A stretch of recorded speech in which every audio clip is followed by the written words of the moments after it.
Hello, I'm Charlie Wilson, president of Trenton Agri Products, and also with us today is Tony Leiding, director of operations of our plant. Trenton Agri Products, we refer to it as TAP, and it's located at Trenton, Nebraska, as you can see on the slide there. Trenton is in the southwest corner of Nebraska, just about 12 miles from the state of Kansas. We've been in operation since 2004.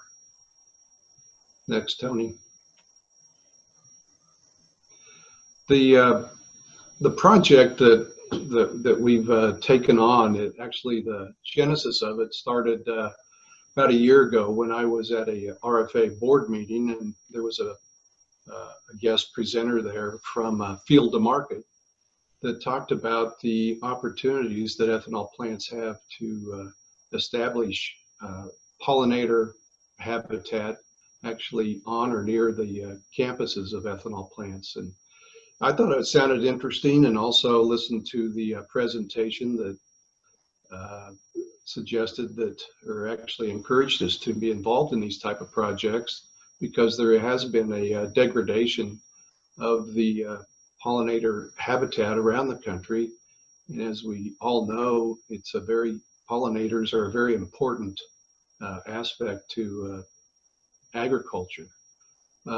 So, I said, well, what can one person do, or what can one plant do?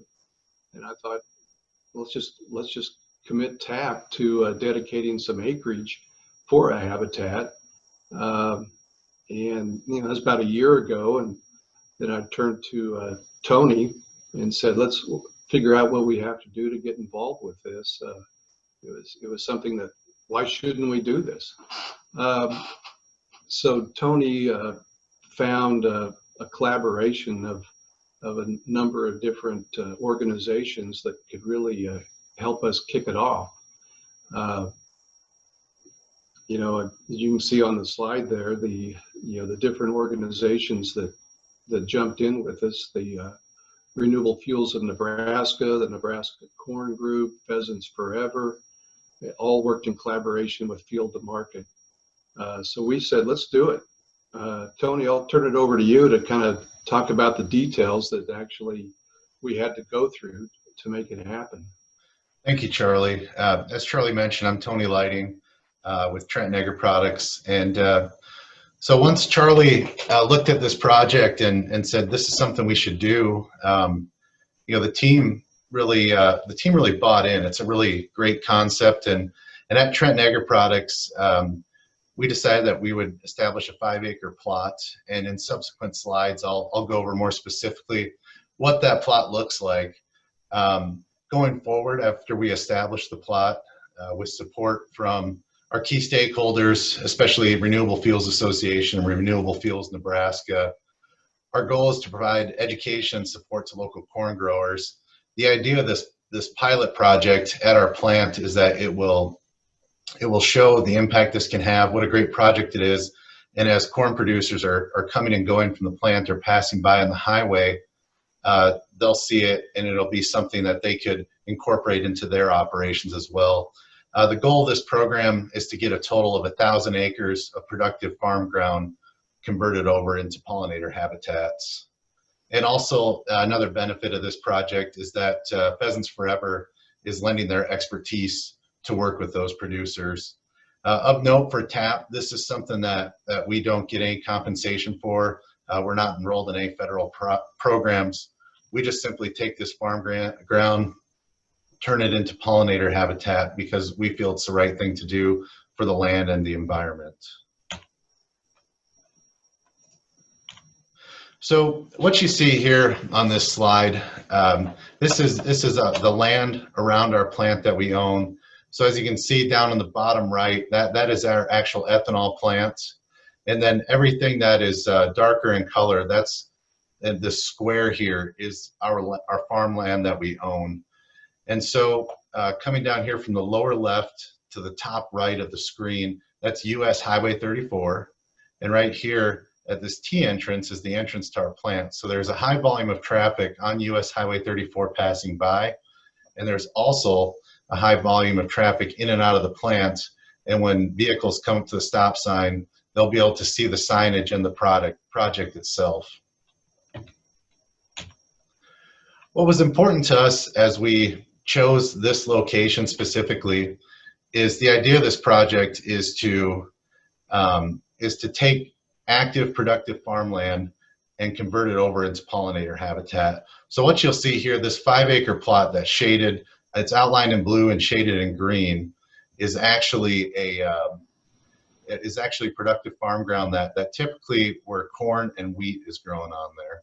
And so what we decided is, you can see it creates a knob here, so you really don't have a nice contiguous row. So we said, let's convert this area into the pollinator habitat. One, it would make the farming practices more efficient in the field. As you can see, you can go more up and down, have more longer contiguous rows. Two, there's great visibility in conjunction with US Highway 34 and also the entrance to the plant. And then three, the maintainability of that to keep invasive species out.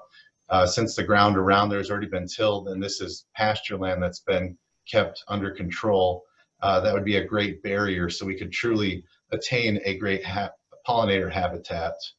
Of note, we took this area, prepared it this spring.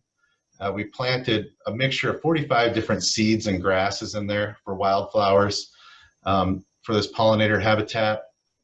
This is a project, it's not something that happens in one growing season. It's something that you have to commit to over time. And when Charlie had us look at the project, he said, we're going to keep this in perpetuity. So this year we don't expect to see a lot of results. The land will remain dedicated, but we're going to reseed it again in the fall, next spring, and then as needed. And we'll use the biologist from Pheasants Forever to be our guide on how we seed it and what we need to do with invasive species. With the project, there was a lot of excitement from our plant personnel. Located in southwestern Nebraska, it's a rural area. A lot of our employees are, they're farm kids, and they definitely got excited. We, when asked for volunteers, we had no shortage of volunteers to go out and seed the plot. So what you can see here, if you look at the picture in the top left, this drill was rented from Pheasants Forever. And then the tractor that we have here is our utility tractor that we have on site. And we have guys from all departments. The guy in the tractor is our production manager. And we have an operator and one of our yard employees. And basically they took and they drilled in the seed. And you can see in the middle right, loading the seed up. And then on the bottom left as we planted the habitat. And you can see we did a no-till drilling of that habitat. So it was more eco-friendly and better for the soil. And overall, the team took a lot of pride in it. We're excited about with the plant. We've had good reviews so far from the local producers, and this is something we're excited about doing here for the foreseeable future and continuing to make this pollinator viable. We also feel that it's a way for us at Trenton Agri Products and the ethanol industry to walk the talk. A lot of people talk about wanting to improve the environment and do other things, but this is truly a way that we're doing it by taking 5 of our own acres of very productive farm ground, taking it out of production and making critical pollinator habitats. With that, I'll hand it back over to you, Charlie, for any concluding comments that you have. Yeah, thank you, Tony. That was a good overview. As Tony said, we're excited about this. It'll take several years really before we get full production of the 48 different varieties of plants that we planted, and so we're really looking forward to being a pilot project that we welcome other ethanol plants to come and look at what we've done. Local farm producers also are interested in what we're doing here. So all I can say is that we're a partner with the community in what we're doing, making ethanol, and we want to give back what we can for the good of all. So we're excited about this project. Thank you. Thank you, Troy and Charlie. As as part of this project, I will say it's very exciting, and I really appreciate Trenton Agri Products stepping up and being the first one to take part in this project. And I know it's not been easy, and they've put a lot of time and energy into it, and I think it's going to pay off in dividends. So Charlie and Tony have joined us obviously here, and I will let them talk a little bit about it and take some questions. But first, I think maybe we probably need to explain to people what pollinators are for those that don't necessarily know. I know that we all know what a pollinator is, and I will talk about it with an oversimplification and then maybe ask Charlie to talk about it because I know he's pretty passionate about this. But for those on the event here, a pollinator is basically are basically bees and butterflies. But Charlie, I know we talked about a little bit about this before the event started, so I might ask you to elaborate on kind of what you've seen real world there just over the past few months. Well, I think a pollinator obviously is a bug that interacts with the flowers, the wildflowers, the plants that most of us call as weeds. And it's any form of butterfly, moths, wasps, and just kind of watching the evolution of some of the different pollinators that come by. It's amazing how many different types of bees there are, and wasps and butterflies. So it's really neat to kind of see this happen, and without sounding silly, the bees and butterflies act excited. Well, we're very excited this has happened, and I do have one question. So one of our attendees says, we own a farm southwest of Atwood. Is your habitat to the east or west of Swanson Reserve? It would be east of Swanson Reserve.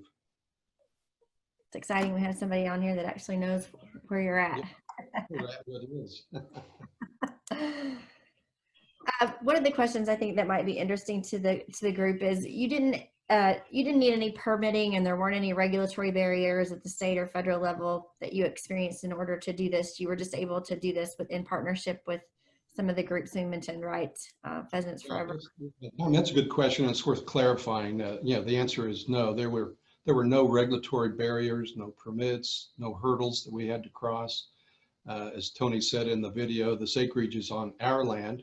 It was previously cultivated, and we voluntarily dedicated it for this project.